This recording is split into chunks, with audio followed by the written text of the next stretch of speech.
Are you ready? I'm ready. She always does this. She hits the go button when I'm not ready. So I think we're going to start this over. Should I go? Go. Okay. I think the last update we did was the last one we did. That was the last one. And I just want to say again, hi, but also thank you on behalf of Bonnie and myself.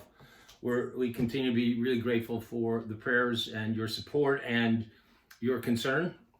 First of all, for Erika, we were just with her for a week, came back late last week, and she's near the end of her treatment. It was a year ago this month that she got diagnosed with, in case you don't know, she had stage 4. She's diagnosed with stage 4 breast cancer, and you're concerned for me as well. And I don't want to go into that, but I would say that it is part of the update that I'm more aware of. This is a progressive thing that I have, and it's not like I feel better or worse. I'm more aware. That's my update. I'm more aware that it's progressing, and it dials into some of this stuff. I got back to my spiritual director this week, and he reminded me of a quote that many of you have heard, and I've heard it before as well. Paul DRC says that God comes to us often disguised as our actual life.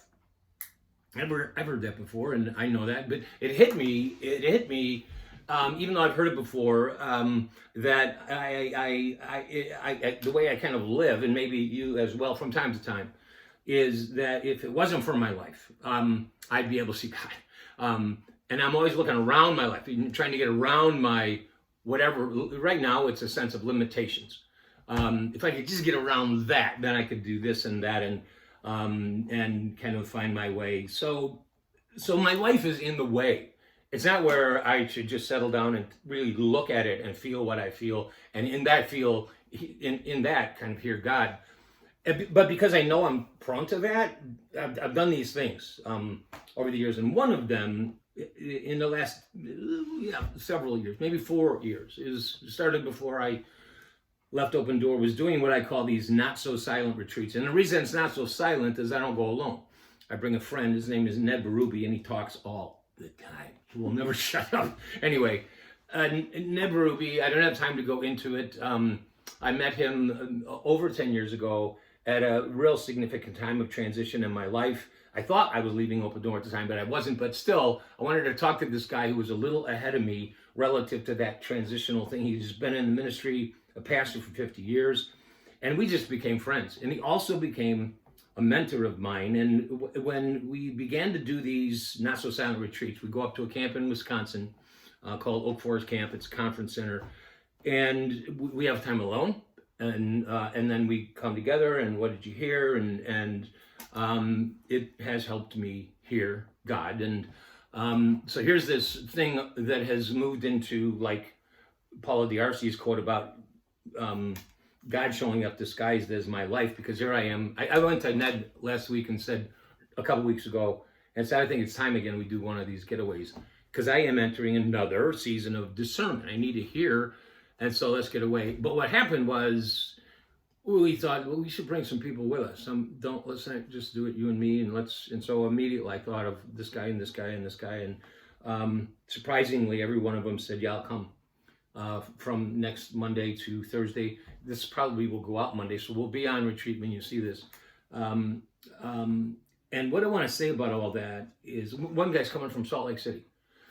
To come and go up north to Wisconsin and be alone for part of the day, come together for part of the day, to be with some other men, particularly like Ned and me, who have been in it for a while and can help each other hear God.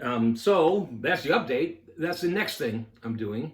And I have other things lined up after that that are like that. It's moving, and I hate to say like looks like it's all I'm going to do is this. It never settles into any one thing. But let me wrap this up with two things. One, just encourage you and thank you for praying. So continue to pray for this retreat that we're on. You'll probably watch this, and we're on it right now. And for discernment, that we would, in the middle of get really in touch with our life and hear.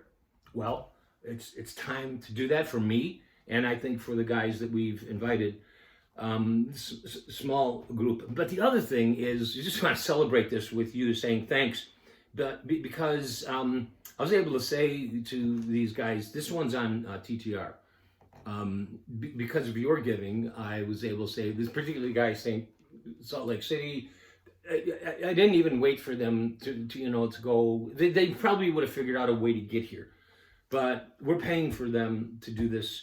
Annika, you asked me, like, Dave, what do these guys pay you to? Nothing. This is the dream.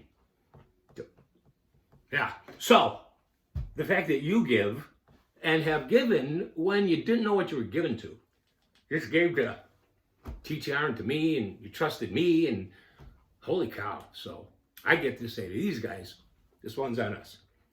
So keep giving. I want to do more of this. We need $1 million. Anyway. 2 million. What? 2 million. Okay. What? I ruin everything. Okay.